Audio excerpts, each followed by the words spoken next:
Olá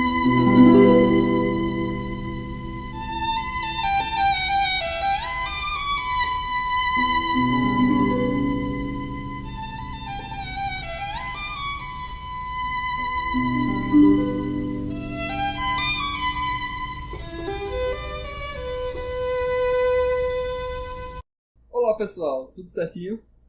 Estamos aqui hoje no 15º andar do Centro de Filosofia e Ciências Humanas, no Departamento de Filosofia, na sala do professor Dr. Fernando Raul de Assis Neto, mais conhecido como Professor Raul. Ele é professor titulado aqui do departamento e trabalha na UFPE desde 1973. Tudo bem, professor? Tudo bem, né? Para quem está desde 73 aqui, eu diria que maravilhoso. Tudo bem. Professor, o senhor tem uma formação, né, primeiro na engenharia, depois na matemática, e só depois que fez assim, o ensino formal na filosofia. Né? Para muita gente pode parecer estranho essa relação entre matemática e filosofia. Né? Por exemplo, algum aluno do ensino médio que nas aulas de matemática, aquele negócio, muito exercício, né, uma disciplina objetiva, se ele errava uma vírgula já era zero. Enquanto na disciplina de filosofia, ele dava aquela viajada, falava o que quiser, e o professor ainda carimbava um 10 lá. Qual é a relação entre filosofia e matemática? E assim, quais seriam as vantagens para o aluno de filosofia estudar também matemática? Olha, veja, eu poderia começar uma possível resposta, né, bem a nível pessoal, né? Eu comecei aqui na Escola de Engenharia aqui da UFPE, né, sou engenheiro aqui na graduação. Logo em seguida fiz o meu mestrado em matemática, e depois, durante muito tempo, passei a ser professor de matemática. E há muito tempo depois, né, eu já tinha feito um doutorado em ensino de matemática, é que eu entro aqui no departamento de filosofia. Saio de matemática para filosofia.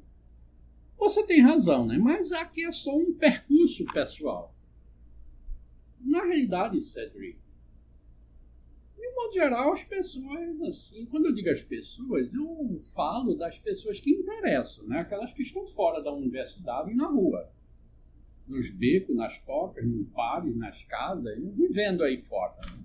Elas acham estranho matemática.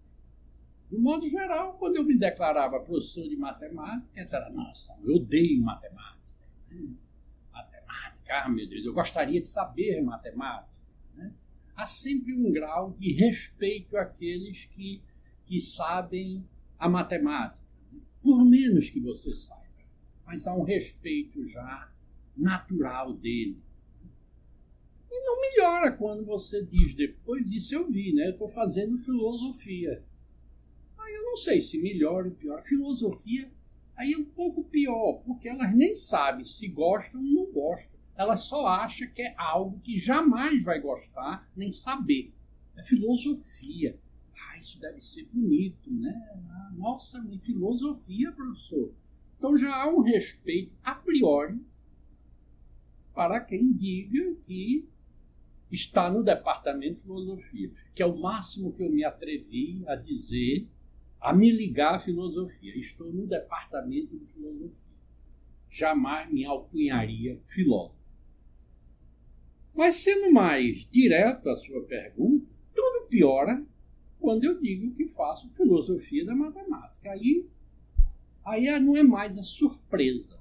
Mesmo pessoas letradas acham estranhíssimo. Mesmo pessoas que dominam bem a matemática acham estranho filosofia da matemática. E o pior é quando nós vemos professores de filosofia, colegas de filosofia, ainda estranharem que a gente faça filosofia da matemática. Aí, Cedric, eu não vou agora ensinar ninguém, nem convencer ninguém. Minha época de militância já passou. Nem tanto, viu? Mas, nossa mãe, filosofia e matemática sempre andaram juntas. Nossa mãe, exemplo, você sabe mais do que eu. Você é filósofo, né? Eu não. Nossa mãe, o primeiro historiador, Tales, o historiador é o primeiro matemático. Os historiadores apontam Tales de Mileto. A gente vai para os livros de filosofia, o primeiro filósofo é Tales de Mileto. A gente passa pelos grandes filósofos da história da filosofia, todos eles têm um envolvimento visceral com a matemática. Não ter esse envolvimento é uma exceção, mais nos contemporâneos. Mas Platão, Aristóteles, Descartes, nossa, Leibniz, o grande Leibniz, todos eles, Wittgenstein, ok? Até aqueles que escreveram bobagens sobre a matemática se envolveram com ela, né? Então, não há como estranhar. A matemática sempre foi um campo de provas para teses filosóficas. É essencial para Kant, né? É um local maravilhoso ali para ele falar que existe proposições sintéticas a priori. É pela matemática que ele vai, algumas delas, tentar caracterizar. E assim por diante. Então aí, como isso não bole diretamente com o Proudhon, estranhamento do Proudhon a gente entende.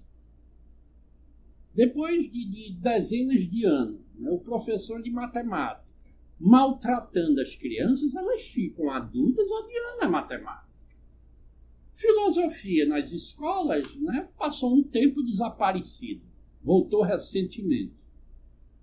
Então, é claro que esse estranhamento é natural do Proudhon. Agora, lamentável é que o pessoal que estude dentro da área de filosofia ainda estranha a intimidade da filosofia com a lógica e matemática. Não posso fazer nada contra esse povo, só convidá-los para olhar meus livros aqui. Então, para a gente poder terminar, o senhor teria algum livro de matemática que você recomendaria para filósofos? Livro de matemática. Eu diria que... Olha, tu pega esse livro aí para mim, por favor. Por acaso, você falou nisso, eu estava me dirigindo com esse livro a um estudante que teve hoje aqui. É um livro famoso do C.P. Snow, chamado As Duas Culturas. A tese dele, né? Ele é um intelectual de primeiro nível, né? Conviveu com vários prêmios Nobel, tá entendendo? Físicos, químicos, filósofos, isso, aquilo, outro. Ele circulava livremente entre filósofos e cientistas experimentais, matemáticos, etc. E ele percebeu o quanto os humanistas eram absolutamente inocentes acerca do trabalho do outro. E vice-versa. Então ele criou esse livro e isso me inculcou, isso me instigou. Mas não é possível, né?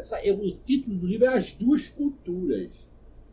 E parece que essa coisa se solidificou.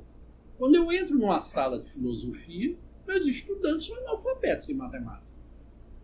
Quando eu vou falar para professores de matemática, eles são analfabetos em filosofia. Isso não deveria ocorrer.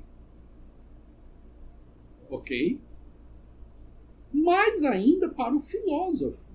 O filósofo, né, com toda a pretensão que a disciplina inculca nos graduados dela, né, essa pretensão de conhecer o universal, a pretensão, né, de se envolver com todas as áreas do conhecimento, é estranhíssimo que essa figura do filósofo ache natural ter urticárias com a lógica ou com a matemática.